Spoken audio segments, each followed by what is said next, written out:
मेरे अजीज तलबा किराम,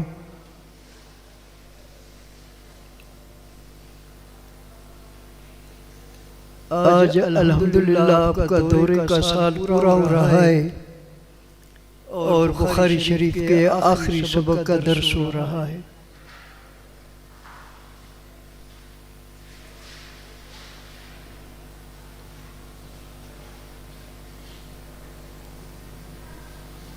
इस वक्त दो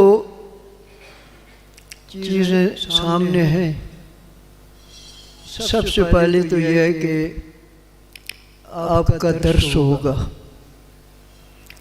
और दर्स में भी वो तदरीसी बातें जो दर्स से मुताल्लिक होती हैं वही आपके सामने पेश करनी है। खुसूसन अब तक आप हज़रात का इम्तिहान भी नहीं हुआ है और कई दफ़ा ऐसा हुआ है कि आखिरी हदीस का सवाल इम्तिहान में भी आ जाता है और दोस्त हज़रात भी आखिरी हदीस का दर्स सुनने के लिए हाजिर हैं। उनकी खिदमत में तो ये अर्ज़ है कि आपका बैठना और हदीस पाक का सुनना, ये जब से आप यहाँ तशरीफ़ फरमा हैं तो इंशाअल्लाह उस सबक के बरकतों में, उनके दुआओं में और यहाँ जो अल्लाह की तरफ से दुआओं की कबूलियत है उसमें इंशाअल्लाह सब एक तरह सब शरीक है।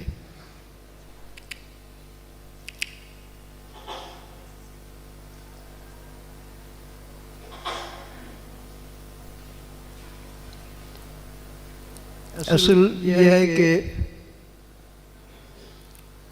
हज़रत रहमतुल्लाह अलैह की हयाती जब इस दुनिया में तशरीफ़ रखते थे, अज़राए मोहब्बत और प्यार के सबक पढ़ाने के लिए हुक्म फरमाते थे।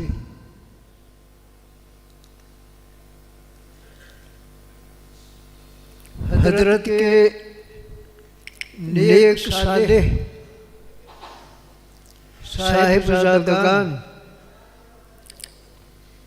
भी अपने वालिद बुजुर्गवार की तरह हमारी नाअहलियत के होते हुए भी अपने वालिद गिरामी कदर नव्वरल्लाहु मरकदहू के तरीके पर गामज़न ही है। हर दफे हमें भी दिक्कत होती है।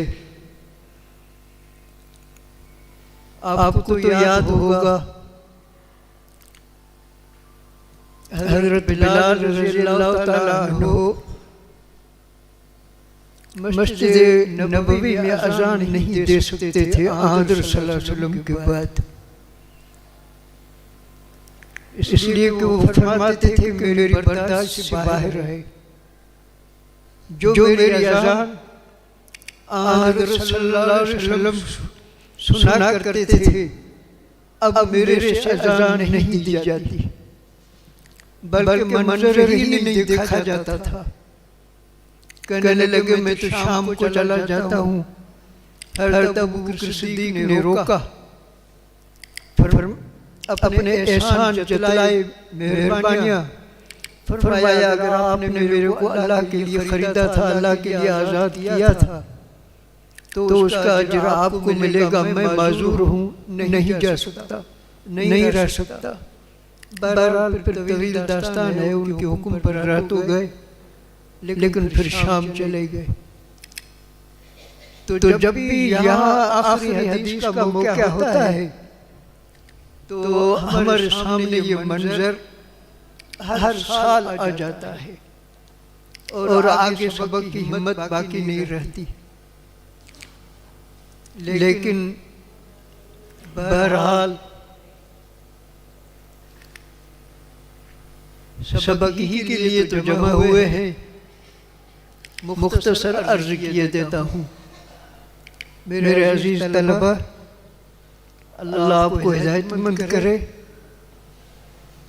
आपकी सहूलत के लिए मैं चाहता हूँ कि सबक की थोड़ी ऐसी तकसीम कर दी जाए कि आपको इम्तिहान में भी सहूलत रहे और याद करने में भी सहूलत रहे और आप अच्छी तरह मुस्तफीद भी हो सकें।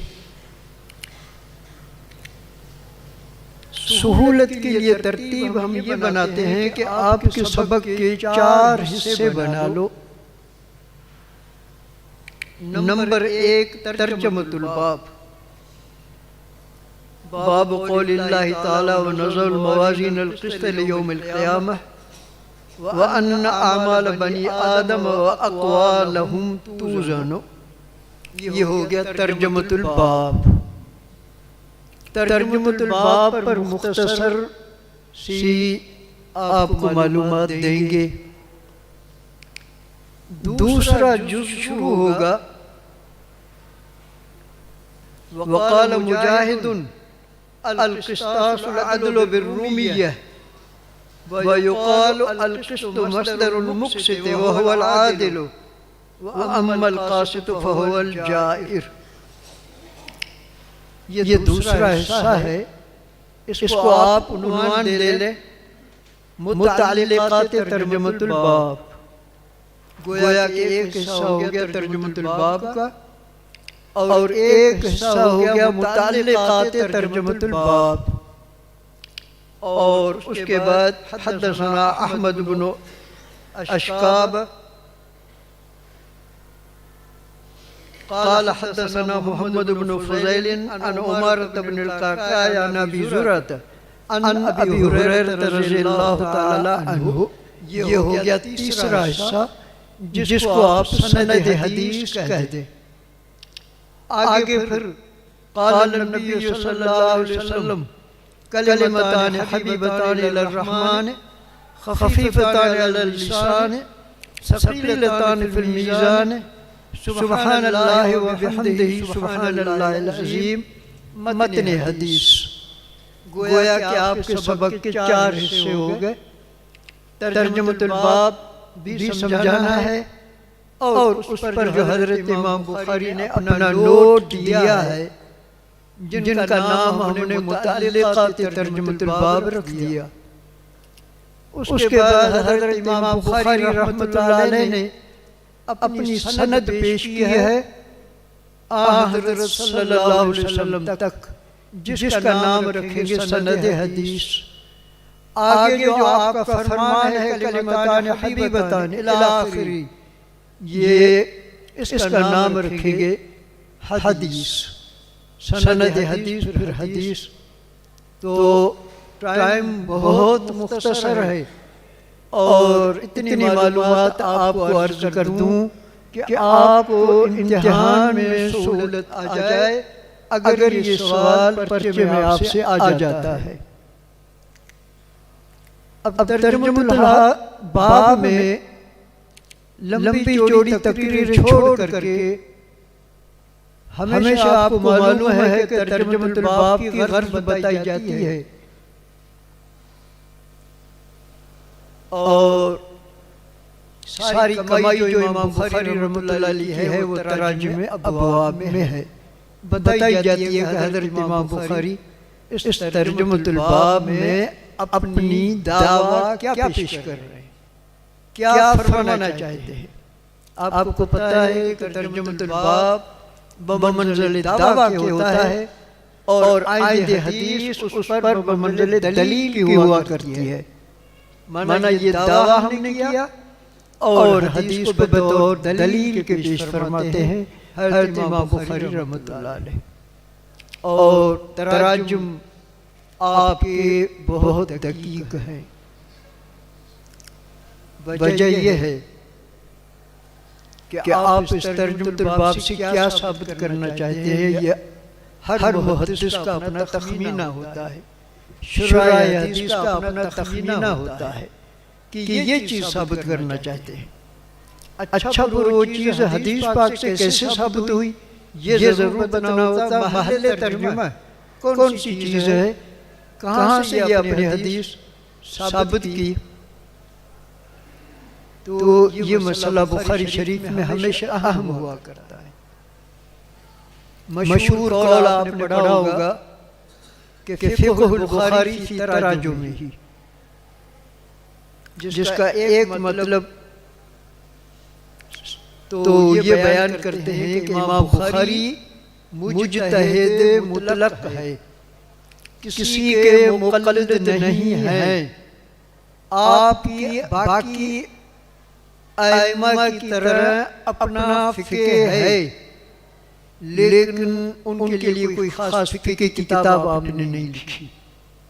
तराजुम के अंदर ही इमाम बुखारी का मसलक मुतय्यन करना होता है। क्या अल्बानी ने ये कहा है, फलाना इमाम ने ये कहा है, फलाना इमाम ने ये कहा है। हज़रत इमाम बुखारी फरमाते हैं मैं ये कहना चाहता हूँ अपने फ़िक़्हुल बुखारी की तराजुम में ही। असल में ये लफ्ज़ मशहूर तो इस माना में हुआ है कि इमाम बुखारी जो फ़िक़्ह व तराजुम के अंदर ही है।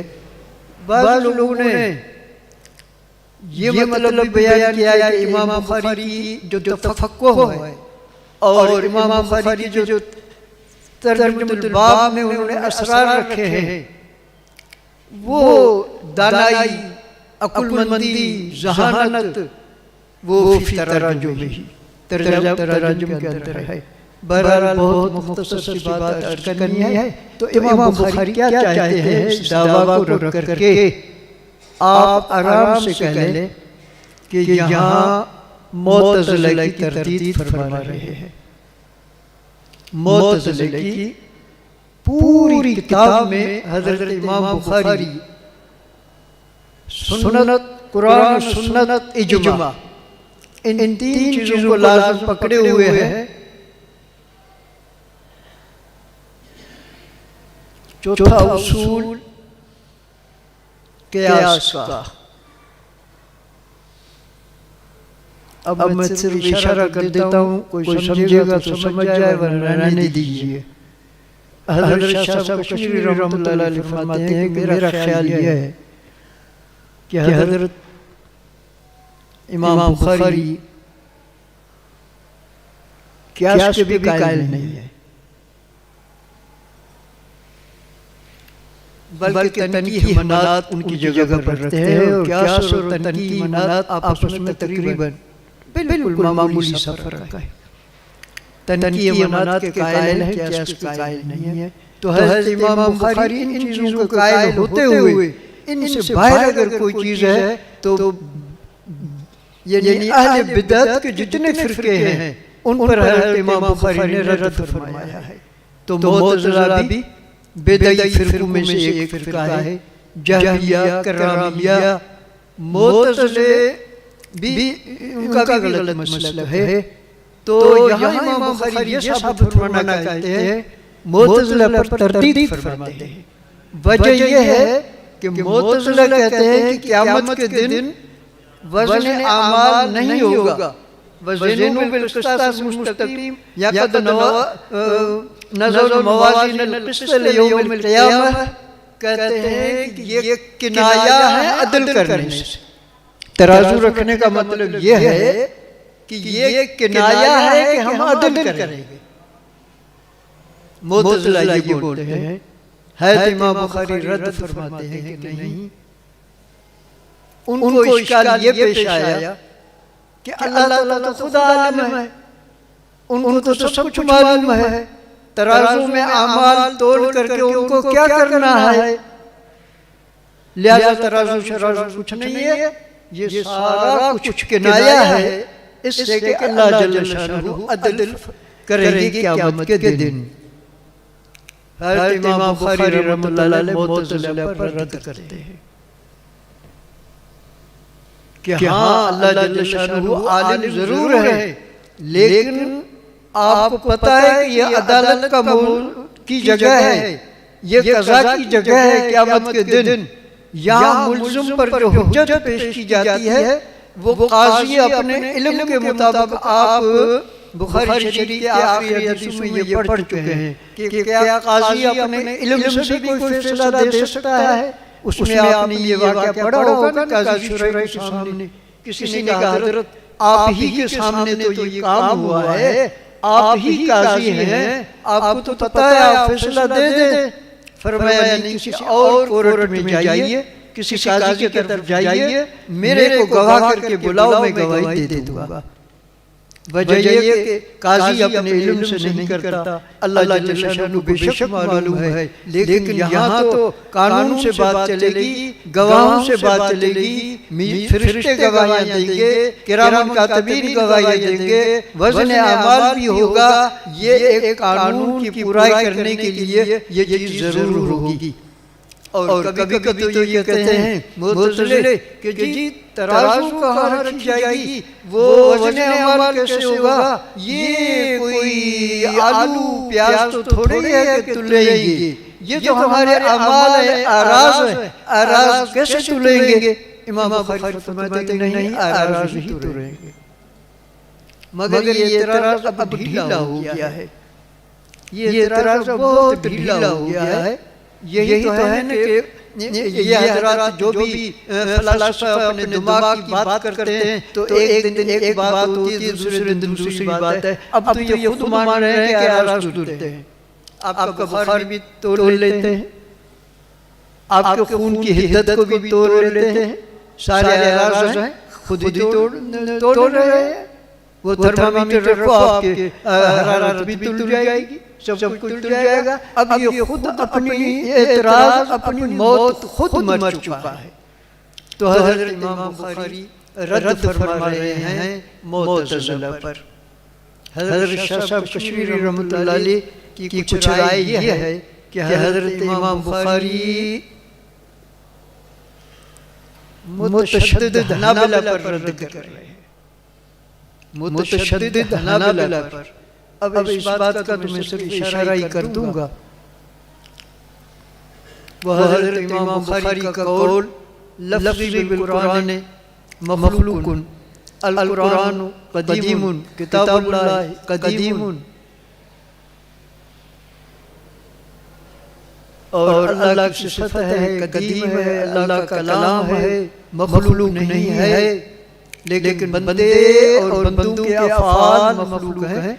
तो लफ्ज़ी बिल कुरान मैं जो तलफ़्फ़ुज़ करता हूँ, चूँकि मैं हादिस हूँ लिहाजा मेरा तलफ़्फ़ुज़ भी हादिस होगा। कुरान तो कदीम है, अल्लाह का कलाम है, गैर मखलूक है। ये चीज़ वाक़ियतन इमाम बुखारी काफ़ी तसल्सल से किताब के आखिर में ये चीज़ कर रहे हैं। तो हज़रत शाह साहब रहमतुल्लाह अलैह का ख्याल है कि ये मुतशद्दिद हनाबिला जिन्होंने तशद्दुद करके यहाँ तक फरमा दिया है, तो शेखुल हदीस ज़करिया रहमतुल्लाह अलैह ने भी लिखा है कि इतने वो इस बात में मुबालगा करके कहने लगे कि ये गत्ता भी कदीम है, ये कागज़ भी कदीम है।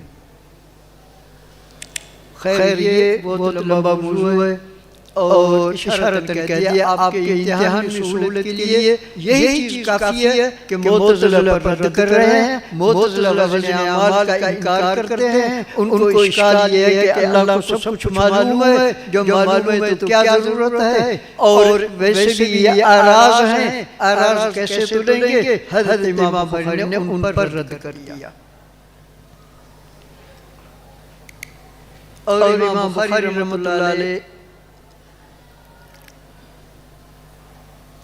अहम बातें आपके सामने अर्ज करूँगा। 2-4 घंटों में सबक पूरा नहीं हो सकता।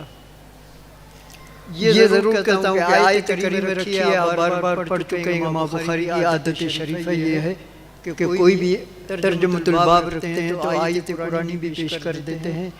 वो गोया कि इशारा करना चाहते हैं कि ये आगे जो हदीसें आ रही हैं वो सारी इस आयत से निकलती हैं।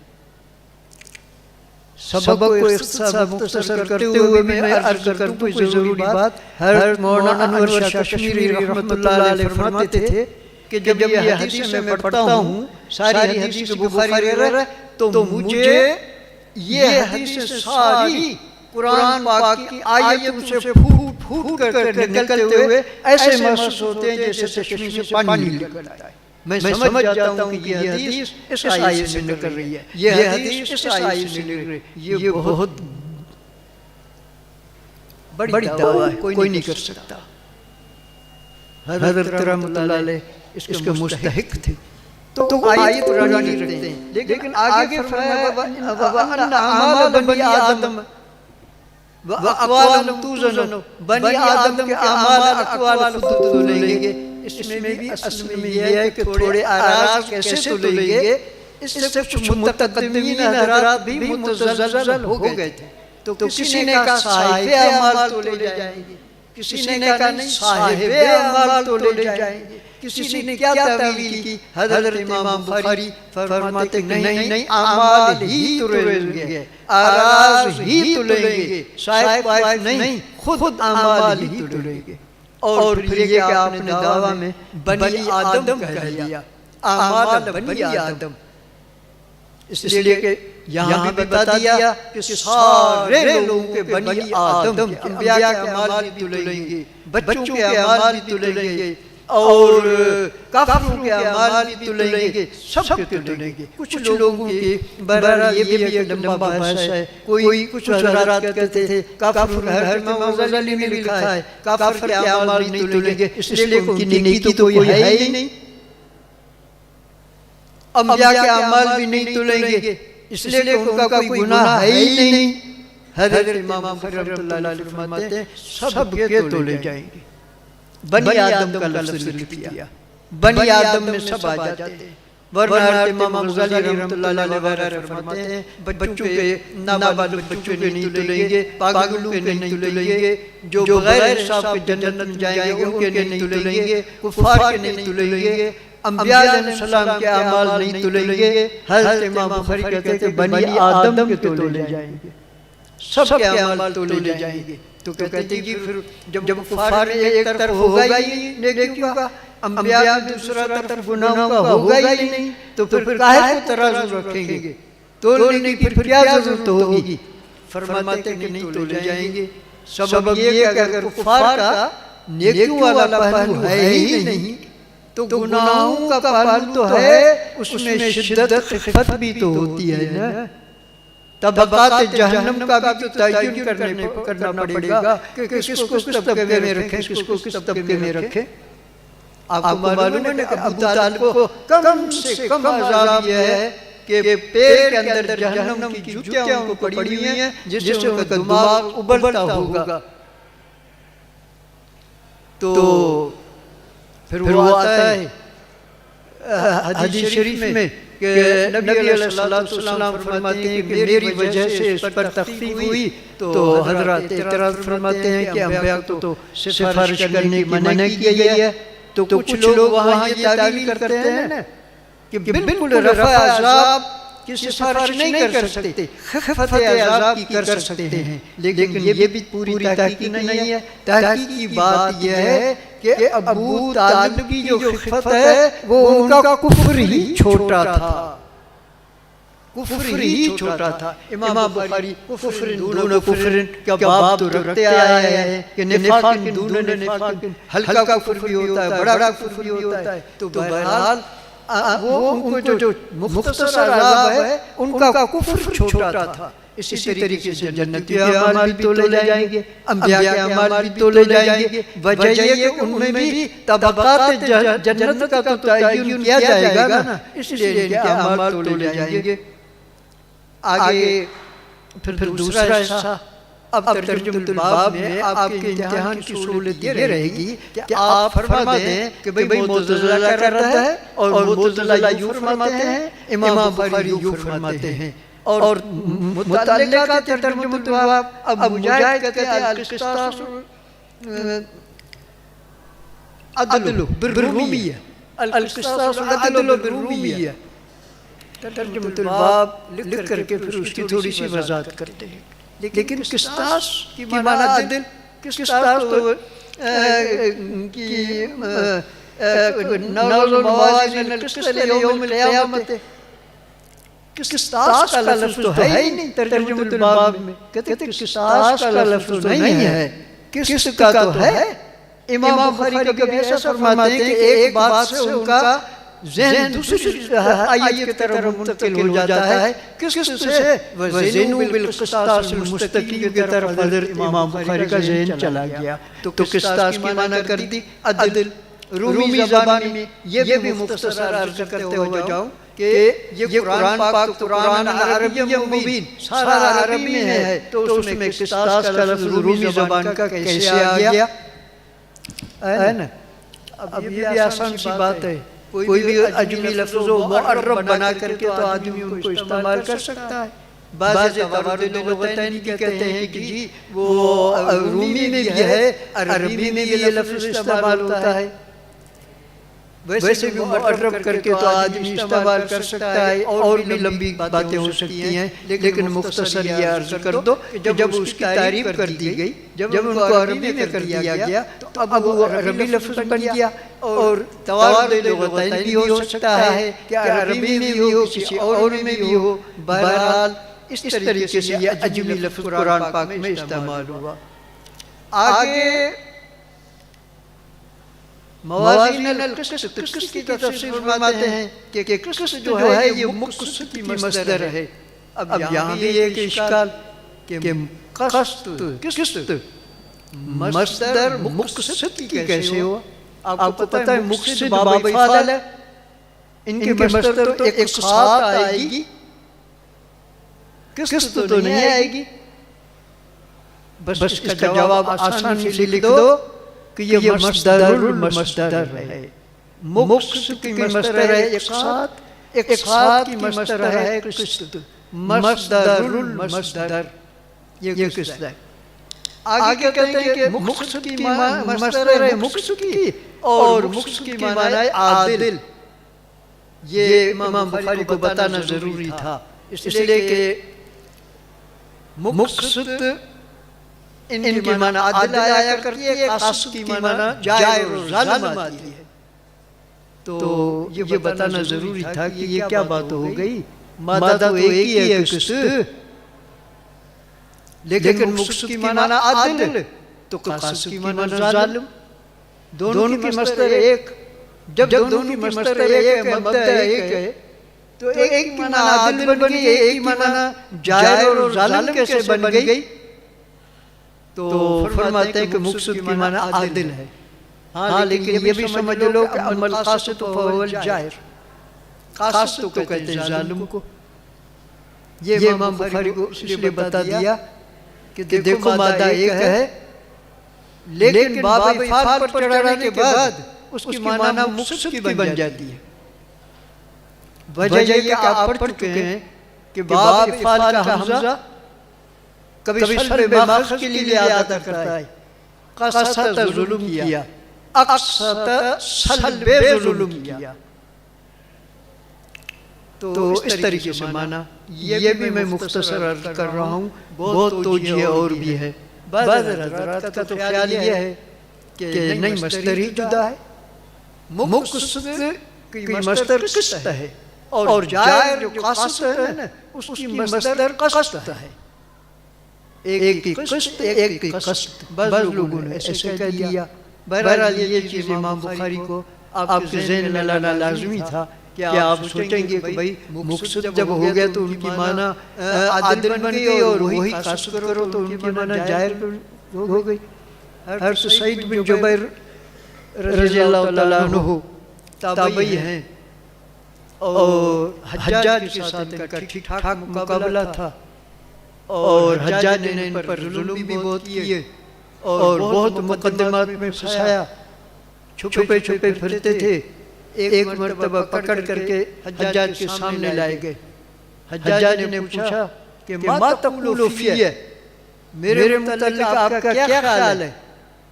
तो सईद बिन जुबैर कहने लगा क़ासितुन आदिलुन, आप तो बड़े क़ासिद हैं, इंसाफ पसंद हैं और बड़े आदिल हैं।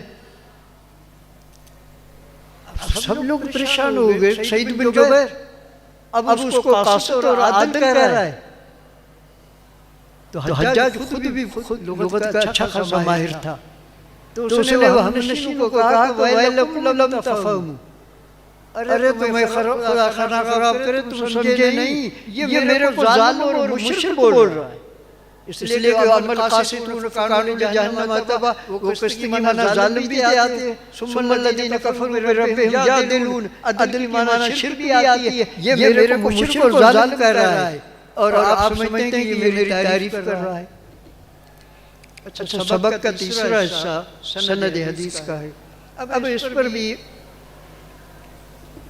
मैं थोड़ी सी मुख्तसर आपसे अर्ज कर दूं कि इमाम बुखारी रहमतुल्लाह अलैह ने तर्जुमतुल बाब जो पहला रखा है वो आखिरी जो तर्जुमतुल बाब रखा है उनके आपस में बहुत मुनासिबत है। पहला बाब जो रखा था कैफ कान बदलुल वही, वहाँ भी दरअसल अक्ल के पुजारियों पर रद्द था। इशारा ही कर रहा हूँ। इस बाब के तर्जुमतुल बाब में भी अक्ल के पुजारियों पर रद्द है। मुअतज़िला पर या मुअतज़िला पर रद्द है और वो जो वही के मुकाबले में अपनी बातें करते हैं और वही की बातों को छोड़ करके अपने कानून बनाते हैं, वहाँ भी इन फलसफा और उकला पर रद्द किया है। यहाँ भी जो वही को छोड़ करके महज अक्ल के ताबेदारी जो करते हैं कि अमाल का वजन कैसे होगा, तो उन पर रद्द कर रहे हैं। तो पहले तर्जुमतुल बाब आखिरी तर्जुमतुल बाब इनकी आपस में मुनासिबत है कि वहाँ भी अक्ल परस्तों का रद्द, यहाँ भी अक्ल परस्तों का रद्द।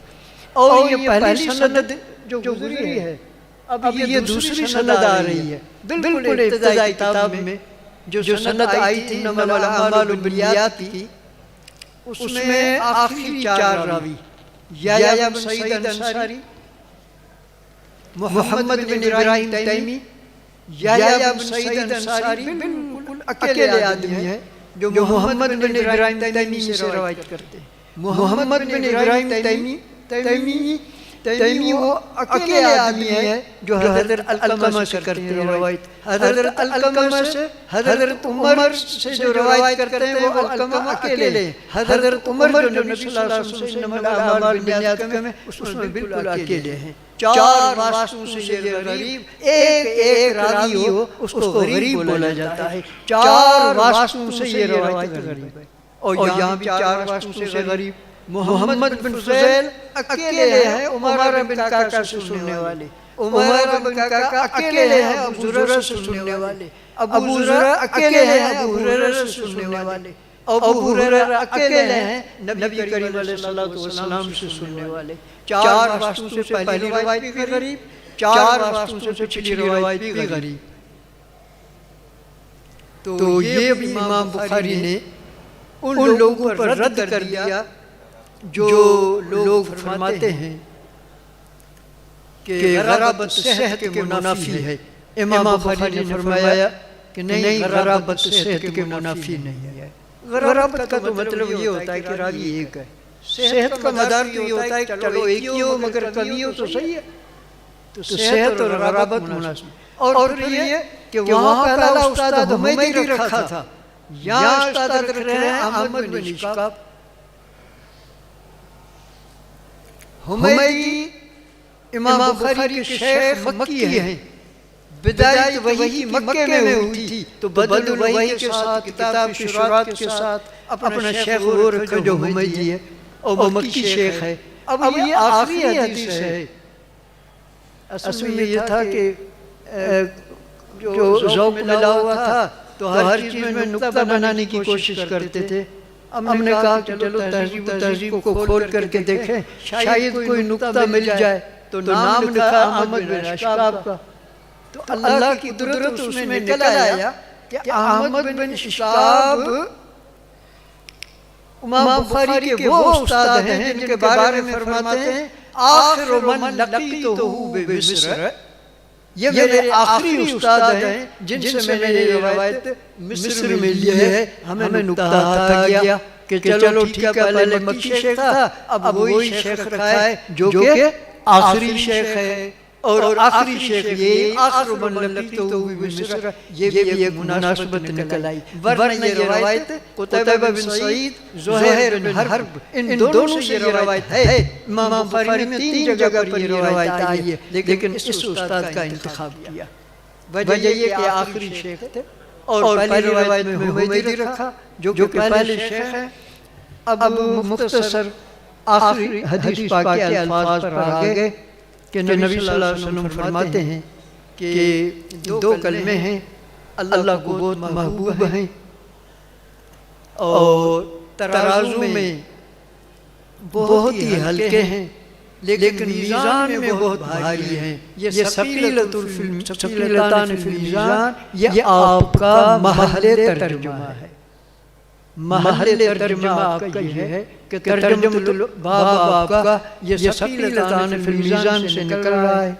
सुब्हानल्लाह व बिहम्दिही सुब्हानल्लाहिल अज़ीम, ये ज़बान पर बहुत हल्के हैं और इनकी मखारिज भी तजवीद के एतबार से मखारिज भी इनकी हल्की हैं, लेकिन तराजू में इनका वज़न बहुत है।